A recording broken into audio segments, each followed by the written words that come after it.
Arvind Kejriwal E20 పెట్రోల్ని వ్యతిరేకిస్తున్నాడు. పైగా అక్కడ పంజాబ్లోని అసెంబ్లీ సాక్షిగానే దీన్ని తీర్మానించాడు, వ్యతిరేకించేటట్లు విధంగా దీన్ని నిషేధిస్తున్నామని చెప్పి తీర్మానించారు. అంటే ఇప్పుడు అక్కడ ప్యూర్ పెట్రోల్ అమ్ముతారు. ప్యూర్ పెట్రోల్ 170 180 రూపాయలు, మొత్తానికి 160 నుంచి 170 రూపాయల మధ్య ఉంది. అది ఇప్పుడు ప్రజలకి ఇచ్చేసి ప్రభుత్వం మీద తీవ్ర వ్యతిరేకత వచ్చేలా చేయాలి. E20 పెట్రోల్ వల్ల మన రైతుల జోబుల్లోకి 1,68,000 కోట్ల రూపాయలు వెళ్ళినా వీళ్ళకి ఇది లేదు, ఫరక్ పడదు. అలా వెళ్తే మన రైతులు బాగుపడతారు. అదే గల్ఫ్ దేశాలకి ఈ డబ్బులన్నీ పోసేసి మనము అక్కడి నుంచి పెట్రోల్ తెచ్చుకోవాలి. కానీ ఇందులో కొంచెం డబ్బులు పెట్టి ఇథనాల్ కొనుక్కున్నా కూడా మళ్ళీ ఇక్కడ భరించలేరు.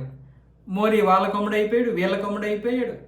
పైగా మోడీ రౌడీయుజం చేస్తున్నాడు. ఆయన రీసెర్చ్ని కానీ, ఇంజనీరింగ్ని కానీ, సైన్స్ని కానీ ఎప్పుడూ గౌరవించలేదు. అంటే నరేంద్ర మోదీ వీటన్నింటినీ గౌరవించకుండానే ఈరోజు ఇస్రో ఎంత విజయం సాధించేసింది. ఇస్రో నరేంద్ర మోదీ వచ్చిన తర్వాత ప్రారంభించింది ఏం కాదు. కానీ దాని యొక్క విశిష్టత ఈరోజు పెరిగింది అంటే ఇక్కడ కేంద్ర ప్రభుత్వం ఇచ్చినటువంటి బడ్జెట్ ప్రోత్సాహం కూడా ఉంటుంది కదా.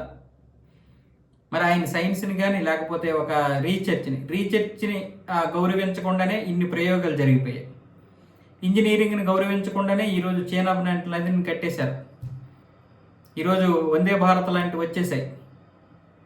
ఏం మాట్లాడుతారో తెలియదు. ఈరోజు 317 రద్దు చేసి అక్కడ ఉన్నటువంటి యువతకి ఎన్నో ఉపాధి అవకాశాలు ఇస్తున్నారు. ఈ సైన్స్లోను, రీసెర్చ్లోను, ఇంజనీరింగ్లోను, అలాగే చిన్న చిన్న వ్యాపారాల్లోనూ స్థానికంగా దొరికేటటువంటి వాటి మీద కూడా ఈరోజు మంచిగా సైన్స్కి అన్వయించి వాళ్ళని కూడా మంచిగా అభివృద్ధి చెందే విధంగా, ఆర్థిక విధానాల్లో బాగా బలం పుంజుకునే విధంగా కశ్మీరీలు కూడా భాగస్వామ్యం చేసాడనే ఆయనకి ఇవేం తెలియదు అంటున్నాం.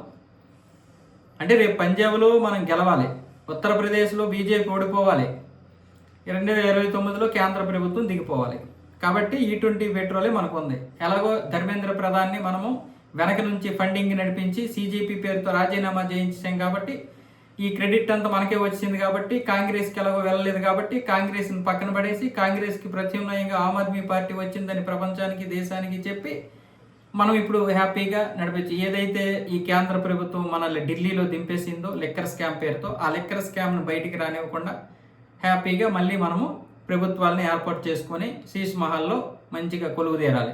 అన్నా హజార్ పేరుతో మనం చేసింది మోసం కాదు, నరేంద్ర మోదీ చేసింది రౌడీయుజం. నిన్న దానికి సంబంధించినటువంటి ఈ society of Indian manufacturing, automobile manufacturing ఉంది కదా, వీళ్ళేమొచ్చేసి ఆ నివేదికను మార్చేశారంట. నరేంద్ర మోదీ గూండాయుజం చేయడంతో వాళ్ళని బెదిరించి ఆ నివేదికను మార్చేసి మళ్ళీ చెప్పారంట. ఇది మన ఆమ్ ఆద్మీ పార్టీ కన్వీనర్ అరవింద్ కేజ్రీవాల్ యొక్క ఆరోపణలు.